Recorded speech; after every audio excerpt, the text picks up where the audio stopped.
Hello student, this is Karan Verma. Welcome to our YouTube channel. आज का जो हमारा टॉपिक है वो है अल्टरनेटिंग करंट के बारे में। हम इंट्रोडक्शन करेंगे अल्टरनेटिंग करंट। अल्टरनेटिंग करंट में होता क्या है, इन्वेंशन क्या, क्यों हुई अल्टरनेटिंग करंट की, एसी और डीसी में फ़र्क क्या, अल्टरनेटिंग करंट और डायरेक्ट करंट में फ़र्क क्या है, क्योंकि अभी तक हमने जो पिछले चैप्टर में पढ़ा है सभी डायरेक्ट करंट की बात की है उसके अंदर।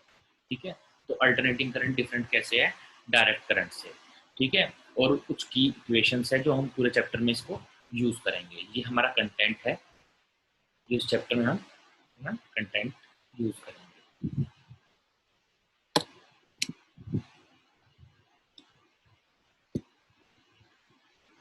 कंटेंट हमारा क्या है इस चैप्टर का, innovation of alternating current, how alternating current is produced.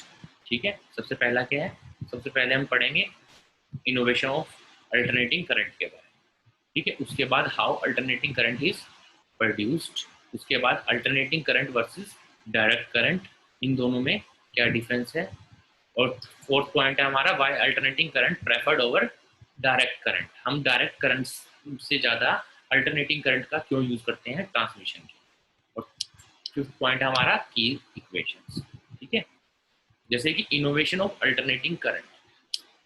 शुरुआत में देखिएगा, शुरुआत में क्या प्रचलन था हमारा, ज़्यादातर यूज होता था डायरेक्ट करंट। ठीक है, डायरेक्ट करंट की कुछ एक लिमिटेशंस थी, जैसे कि वोल्टेज को अप एंड डाउन मतलब करना उसका काफ़ी मुश्किल था और बड़ा कॉम्प्लिकेटेड प्रोसेस था कि उसको वोल्टेज बढ़ाना, कभी हमें ज़्यादा वोल्टेज की जरूरत होती है, कभी हमें कम वोल्टेज की जरूरत होती है। तो डीसी के केस में वोल्टेज को अप एंड डाउन करना बड़ा मुश्किल था और कॉम्प्लिकेटेड था और काफ़ी एक्सपेंसिव था। ठीक है, तो टेस्ला ने इस चीज़ का समाधान निकाला और टेस्ला ने अल्टरनेटिंग करंट की इन्वेंशन की। ठीक है, अल्टरनेटिंग करंट को क्या हुआ, अल्टरनेटिंग करंट को वोल्टेज, अल्टरनेटिंग करंट की जो वोल्टेज है उसको अप करना और डाउन करना बड़ा आसान था। बिल्कुल ट्रांसफार्मर की हेल्प लेके हम बड़ा आसानी से इसको अप, वोल्टेज इसकी अप और वोल्टेज डाउन कर सकते हैं इसकी। ठीक है, उसके बाद क्या है हमारा topic, how alternating current is produce. आपने 10th क्लास में पढ़ा होगा इंडक्शन मोटर के बारे में, अल्टरनेटिंग करंट कैसे प्रोड्यूस होता है। ठीक है, इसके पीछे प्रिंसिपल क्या है, इलेक्ट्रोमैग्नेटिक इंडक्शन इसके पीछे प्रिंसिपल है जो कि फैराडे ने दिया था हमें। ठीक है, इसमें हम करंट कैसे, एसी मोटर में करंट कैसे प्रोड्यूस करते हैं, जैसे कि आपको डायग्राम में दिख रहा होगा कि हमने दो मैग्नेट का यूज किया हुआ है। जिस मैग्नेट का नॉर्थ पोल है, ये मैग्नेट का साउथ पोल है, और ये देखना है मैग्नेट जो है कर्व मैग्नेट लिए गए हैं रेडियल मैग्नेटिक फील्ड प्रोड्यूस करने के लिए। इस बीच में इसके मैग्नेटिक फील्ड है, इसके बीच में क्या कर रहा है, कंडक्टर रोटेट कर रहा है। ठीक है, और हमने पिछले चैप्टर में किया है, जब मैग्नेटिक फील्ड में कंडक्टर मूव करता है तो उसमें क्या होता है, करंट प्रोड्यूस होता है। ठीक है, और करंट इस कोयल के अंदर, ये जो क्या है कोयल है जो रोटेट कर रही है, इस रोटेट कोयल के अंदर करंट प्रोड्यूस होगा, और जो हम स्प्लिट रिंग की हेल्प से हम इसको ड्रॉ कर सकते हैं। ये पूरा प्रिंसिपल आपने, ये पूरा का पूरा टॉपिक आपने पढ़ा हुआ है 10th क्लास में ही। ठीक है, तो इसको मैं ज्यादा एक्सप्लेन नहीं करूंगा। तो अल्टरनेटिंग करंट किन चीजों पर डिपेंड करता है, पहले by changing the flux through a coil. Flux जब चेंज होगा तो क्या होगा, करंट प्रोड्यूस होगा। जैसे कि अगर इसमें देखिए हर कोयल मूव कर रही है, ठीक है, आप ये देख रहे हैं इसके अंदर कोयल मूव कर रही है, तो जैसे जैसे रोटेट करेगा इसका एरिया चेंज होता जाएगा। एरिया चेंज होगा तो क्या होगा, फ्लक्स चेंज होता जाएगा। ठीक है, उसके बाद क्या है, by moving the coil through the magnetic field, जैसा कि हम इसमें कर रहे हैं, कोयल को हम मूव कर रहे हैं मैग्नेटिक फील्ड में। और थर्ड हमारा क्या है, by altering the direction of flux with respect to coil. ठीक है, ये चीज हमारे अल्टरनेटिंग, ये तीन चीजें हमें ध्यान रखना पड़ता है अल्टरनेटिंग करंट प्रोड्यूस करने के लिए। ठीक है, हमें डायरेक्शन भी अल्टर करते रहना है, क्योंकि हमें क्या चाहिए, एक बार पॉजिटिव हाफ साइकिल चाहिए, एक बार नेगेटिव हाफ साइकिल चाहिए। ठीक है, अगला जो हमारा पॉइंट है, alternating current versus direct current.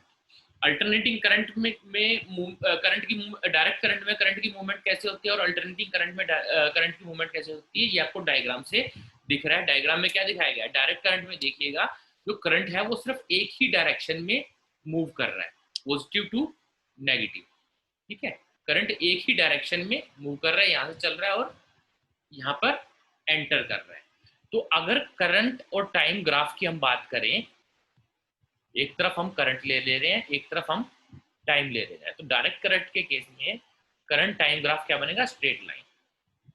ठीक है, टाइम, अलग अलग टाइम पे इसकी डायरेक्शन सेम है और मैग्नीट्यूड भी सेम है हर टाइम पे, ठीक है। तो ये हमारा ग्राफ हुआ current versus time graph for DC, ठीक है। अब जैसे डेफिनेशन में इसमें देखिएगा, direct current which in which electricity flows in a constant direction and or possessing a voltage with a constant polarity। इसमें क्या होता है, पोलैरिटी चेंज नहीं होती, ठीक है। जो वोल्टेज है, वोल्टेज की पोलैरिटी चेंज नहीं होती। बट एसी के अंदर देखिएगा, इसकी मूवमेंट देखिएगा ध्यान से, एक बार ये फॉरवर्ड जा रहा है और एक बार ये बैकवर्ड आ रहा है, ठीक है। तो अगर इसका करंट वर्सेस टाइम ग्राफ बनाए हम, आईटी ग्राफ बना रहे हैं हम, तो ये ग्राफ कैसे होगा,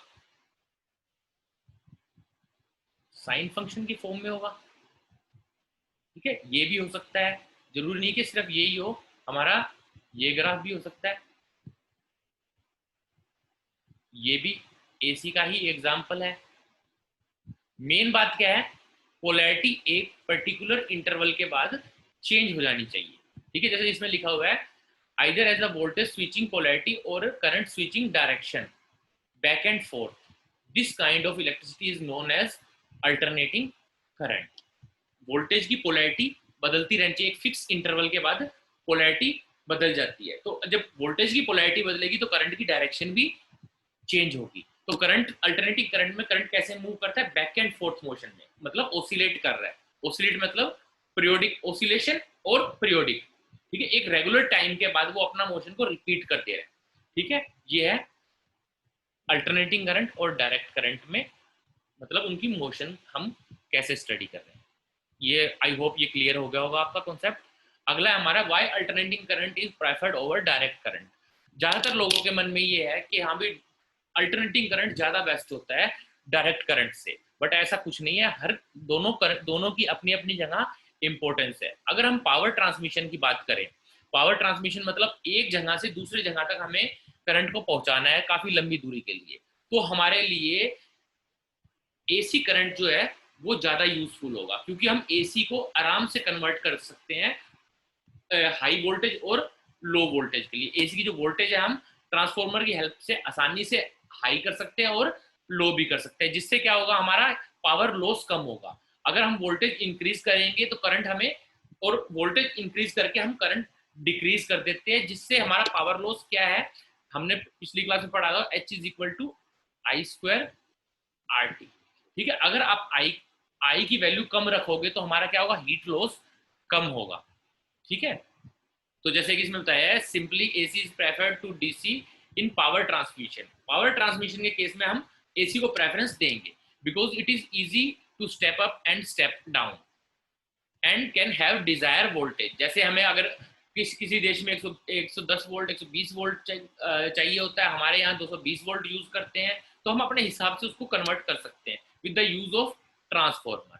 on other hand DC needs a additional setup to do the same, मतलब सेम चीज करने के लिए हमें एडिशनल सेटअप की जरूरत पड़ती है और काफी एक्सपेंसिव होता है और काफी कॉम्प्लिकेटेड होता है। बट मेरा कहने का ये मतलब नहीं है कि डीसी खराब है, उसकी अलग इंपॉर्टेंस है। अगर हम डिजिटल इलेक्ट्रॉनिक्स की बात करते हैं, सेमीकंडक्टर जिसमें यूज करते हैं, तो उसमें हम डीसी प्रेफर करते हैं, क्योंकि जो सेमीकंडक्टर डिवाइसेस होते हैं, जैसे कि इसमें लिखा हुआ है, semiconductor devices have to make have been designed with a particular polarity condition. जो सेमीकंडक्टर डिवाइस होते हैं वो एक पर्टिकुलर पोलैरिटी कंडीशंस के लिए ही बनाए जाते हैं। बट एसी में क्या होता है, वो अपनी पोलैरिटी चेंज करता रहता है। तो इस केस में डिजिटल इलेक्ट्रॉनिक्स में हम एसी को कम प्रेफरेंस देते हैं एज कंपेयर टू डीसी, ठीक है।